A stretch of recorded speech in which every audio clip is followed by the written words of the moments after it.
है Ohm's law. मुझे मालूम है कि ओम्स लॉ तो सभी को आता रहेगा, लेकिन फिर भी मैं एकदम थोड़ा सा हल्का सा उसका विवरण आपको दे देता हूँ।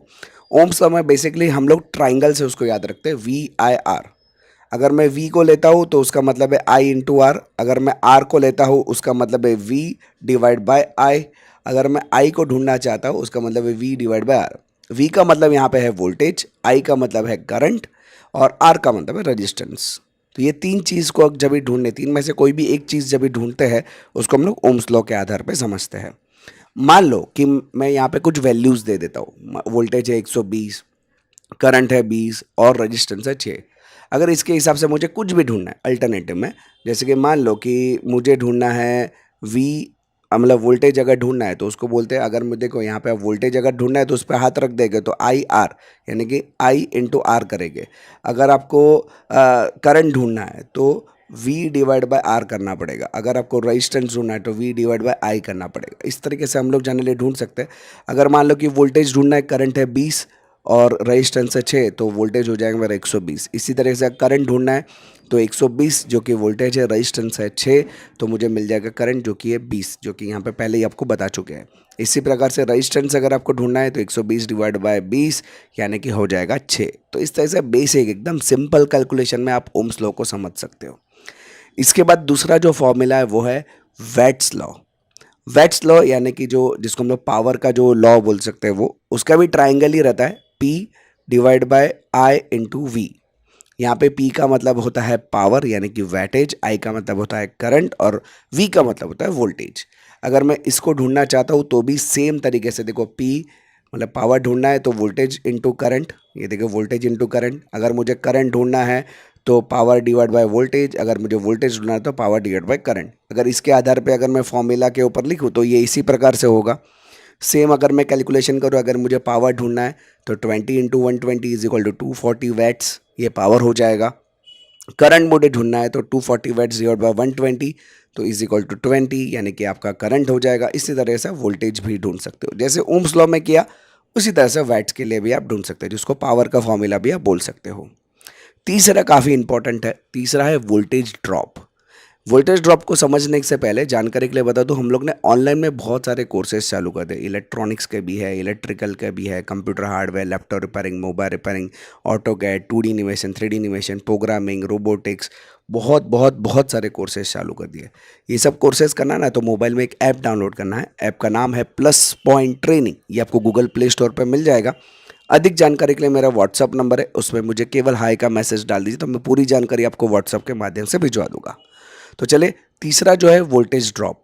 वोल्टेज ड्रॉप की अगर मैं बात करूं तो उसमें काफ़ी सारे फैक्टर्स जो कि वोल्टेज ड्रॉप के ऊपर निर्भर रहता है। सबसे पहला है कंडक्टिंग मटेरियल। कंडक्टिंग मटेरियल में मान लो कि कॉपर है या एल्यूमिनियम है, तो उसके ऊपर एक मेन पहले तो रहता है। उसके बाद में आता है कंडक्टिंग डायामीटर, वो कितने डायामीटर का है। उसके बाद में उसका लेंथ कितना है, टेम्परेचर कितना है, वातावरण में जिस वातावरण में लगा उसका टेम्परेचर कितना है, उसके करंट कैरिंग कैपेसिटी कितना है, या कितने चीज़ें लगी हुई है एक ही सर्किट में जहाँ पे ये कंडक्टर को लगा है। तो इतने सारे चीज़ें जो फैक्टर है उस पर डिपेंड करता है, लेकिन हम लोग टेंटेटिव हमें आइडिया मिल जाती है, हमारे जो फॉर्मूला है उसके आधार पर टेंटेटिव आइडिया मिल जाती है। फॉर्मूला जो है, अगर आपका सिंगल फेज है तो voltage drop is equals to 2 into Z into I into L divide by 1000। और थ्री फेज रहेगा तो voltage drop is equal to 1.3 1.73 कहाँ से आया, तो आपको अगर पाई 3 करेंगे तो आपको ये आइडिया मिल जाएगा। ठीक है, इसका जो फिगर मिलता है अगर थ्री फेज के हिसाब से करेंगे थ्री फेज को तो 1.73 आपको वैल्यू मिलेगी, into Z into I into L divide by 1000। यहाँ पे जो Z है वो इम्पीडेंस ऑफ कंडक्टर है। इम्पीडेंस ऑफ कंडक्टर यानी क्या, ये देखो यहाँ पे मैंने बताया कि कॉपर है ना तो उसका इम्पीडेंस इतना रहता है 1.29, और एल्यूमिनियम है उसका इम्पीडेंस रहता है 2.12। ठीक है, इसके आसपास ये रहता है। तो जनरली अगर मैं इसके हिसाब से कैलकुलेशन करूँ तो यहाँ पे देखिए Z का मतलब होता है इम्पीडेंस ऑफ कंडक्टर, जो कि 100 फीट के 1000 फीट के हिसाब से रहता है। लोड जो है वो हमारा करंट कैरिंग कैपेसिटी रहता है। लेंथ कितना वायर का उसके ऊपर भी डिपेंड करता है। और हम लोग ने डिवाइड बाय 1000 किया है, क्योंकि डिवाइड बाय 1000 जो है स्टैंडर्ड इम्पीडेंस जो मेजर किया जाता है वो 1000 से ही किया जाता है। इसके लिए यहाँ पे डिवाइड बाय 1000 किया हुआ है, ठीक है। बाकी आपको देखो बहुत सारे वीडियोस अगर देखेगा ना, इसमें आपको अजीब अजीब फिगर्स मिलेंगे, लेकिन ये जो है मैंने जांचा हुआ रखा हुआ है, क्योंकि इसमें बहुत सारी चीज़ें मैटर करती है ना। इसे जांचा फॉर्मूला मैं आपको यूज़ करके बता रहा हूँ। चलो इसका यूज़ करके भी देखते हैं। मान लो ये सिंगल फेस का और ये 3 फेस का है, और इसके ऊपर से अगर मैं बताऊँ तो यहाँ पे देखिए Z मतलब आपको इम्पीडेंस ऑफ द कॉपर यहाँ पे बताया, कॉपर का 1.29 है, करंट 20 है, और लेंथ समझो 50 मीटर लिया और डिवाइड बाय 1000। अगर इसके हिसाब कैलकुलेशन करें तो 2580 डिवाइड बाय 1000 हो जाएगा, यानी वोल्टेज ड्रॉप मिलेगा लगभग 2.5 वोल्ट्स। इसी प्रकार से अगर मैं 3 फेस की बात करूँ 1.73 इंटू 2.12, एल्यूमिनियम यहाँ पे गिना हुआ है मैंने, एल्यूमिनियम का समझो वायर है, इंटू 20 यानी कि आपका एम्पियर है, और लेंथ जो है 50 डिवाइड बाय 1000, इसके हिसाब से होगा 3667.6 डिवाइड बाय 1000, यानी कि आपको लगभग वोल्टेज ड्रॉप मिलेगा 3.6 वोल्ट। ये अप्रॉक्सीमेट फिगर रहती है, लेकिन अगर आप कैलकुलेशन करेंगे तो लगभग इसी प्रकार से आपको मिलेगा, ठीक है। तो यह है वोल्टेज ड्रॉप। चौथा जो इंपॉर्टेंट फॉर्मूला है वो है series and parallel resistance. Series and parallel resistance की बात करूँ तो अगर आपका जो रेजिस्टेंस आपको इस तरीके से साइड बाय साइड लगे हुए रहते हैं उसको सीरीज बोलते हैं, और अप साइड डाउन लगे हुए रहेंगे तो पैरेलल बोलते हैं, ठीक है। तो इस दोनों में कैलकुलेशन करने का फॉर्मूला अलग अलग है। सीरीज में अगर करेंगे तो रेजिस्टेंस का total is equal to R1 plus R2 plus R3, यानी कि तीनों को प्लस कर दो तो उसका टोटल मिल जाएगा। लेकिन पैरेलल में दो फॉर्मूला है।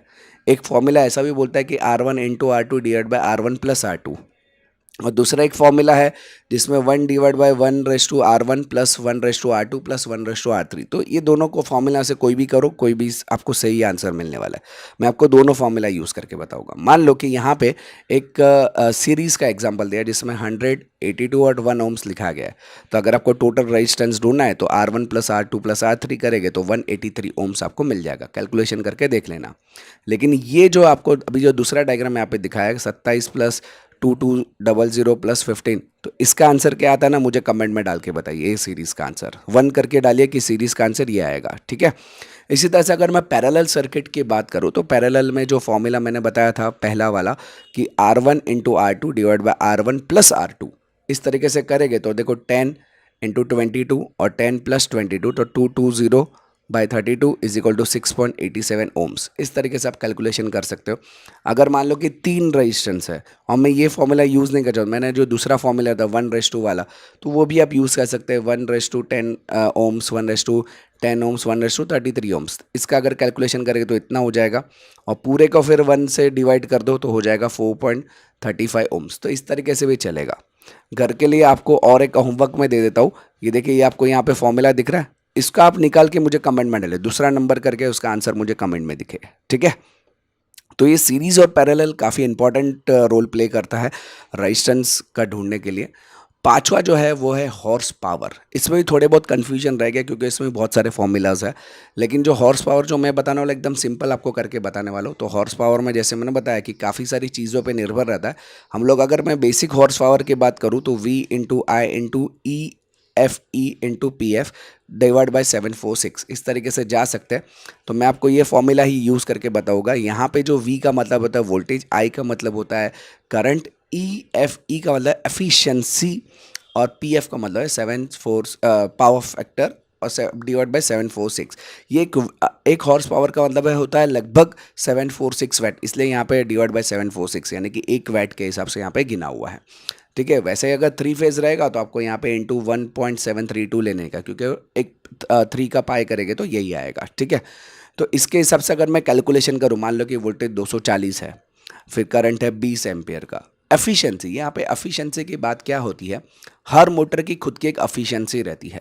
मान लो कि एक मोटर हो गई जो मतलब एक किर्लोस्कर कंपनी का एक मोटर लेकर आया, तो ज़रूरी नहीं कि 100% एफिशिएंट रहेगा और 90 रहेगा या 80 रहेगा या 70% एफिशिएंसी रहेगा। तो मैंने ऐसे गिना है कि 80% है, तो 80% के हिसाब से होता है 0.80। पावर फैक्टर आपके हर एक के घर पे अलग रहता है, तो वो आपको मीटर में दिखाई देता है, जो इलेक्ट्रिक मीटर रहता है। तो उसका रहेगा, समझो मैंने 0.7 गिना हुआ है, डिवाइड बाई 746 करेंगे तो लगभग 2688 डिवाइड बाई 746, तो आपका HP मिल जाएगा 3.6 HP का यहाँ पे मोटर है। इसी प्रकार से अगर 3 फेज में कैलकुलेशन करो तो वही सेम फॉर्मूला यूज़ किया, लेकिन यहाँ पे एफिशिएंसी मैंने 90 गिना हुआ है और पावर फैक्टर मैंने 0.8 गिना हुआ है। इसके हिसाब से अगर मैं HP को डिवाइड करके आपको बताऊँ तो लगभग 8 HP जो पावर लग जाएगा यहाँ पे। तो इस तरीके से आप ये जो 5 फॉर्मूला मैंने बताया कौन से हो गए? सबसे पहले ओम्स लॉ हो गया, दूसरा है वैट हो गया, फिर सीरीज पैरेलल हो गया, फिर एचपी का हो गया और वोल्टेज ड्रॉप हो गया। ये 5 फॉर्मूला अगर आप यूज़ करोगे, डेली लाइफ में याद रखोगे ना, काफ़ी इंपॉर्टेंट है, काफ़ी मददरूप साबित होगा आपको। और ये मालूम होना ही चाहिए, 5 फॉर्मूला तो आपको आना ही चाहिए एनी हाउ। ठीक है, आई होप कि दोस्तों ये वीडियो पसंद आया रहेगा आपको। याद रखिएगा, मेरा गला बैठा हुआ तो शायद आवाज़ आपको थोड़ा सा चेंज सुनाई देगा, उसके लिए खाली बेयर कर देना। लेकिन ऑनलाइन में हम लोग ने बहुत सारे कोर्सेज चालू कर दिए। ये सब कोर्सेज करने के लिए केवल मोबाइल में ऐप डाउनलोड करना है। ऐप का नाम है प्लस पॉइंट ट्रेनिंग, जो कि गूगल प्ले स्टोर पर मिल जाएगा। अधिक जानकारी के लिए मेरा व्हाट्सअप नंबर है, इस पर मुझे केवल हाई का मैसेज डाल दीजिए, मैं पूरी जानकारी आपको व्हाट्सअप के माध्यम से भिजा दूंगा। दोस्तों, अगर आपको मेरा वीडियो पसंद आया तो इस वीडियो को लाइक और शेयर करना ना भूलें अपने दोस्तों के साथ में। याद रखेगा, अगर आप नए हैं ना चैनल के ऊपर, तो सब्सक्राइब का बटन दबा के बेल का आइकॉन दबा दीजिए, ताकि मेरे जो भी नए वीडियोज़ आएगा उसको नोटिफिकेशन आपको जल्द से जल्द मिल जाए। चलिए, इस वीडियो में इतना ही।